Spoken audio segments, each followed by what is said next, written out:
everyone. The question was, which tooth has a root that is not consistently innervated by the posterior superior alveolar nerve? The options were the maxillary first molar, option B, the maxillary second molar, option C, the maxillary third molar, and option D, all of the above. So the answer was A, that is the maxillary first molar. So here is the explanation. When used to achieve pulpal anesthesia, the posterior superior alveolar nerve block is effective for the maxillary third, second and the first molar, but in the patients 77 to 100%.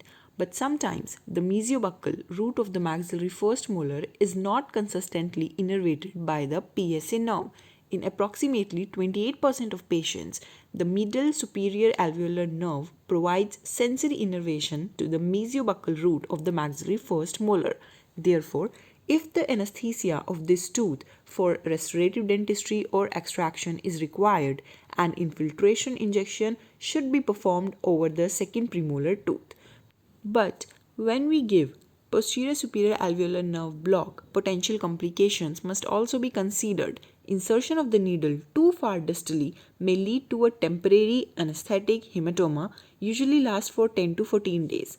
As a means of decreasing the risk of hematoma formation after a PSA nerve block, the use of a short dental needle is recommended for all but the largest of the patients. So we should remember to aspirate several times before and therefore during the deposition of the local anesthetic agent during the PSA nerve block. If a patient's face becomes distended and swollen after a posterior superior alveolar nerve block, the treatment recommended is place cold packs and pressure on the affected side. Explain to the patient that he or she may become black and blue on that side.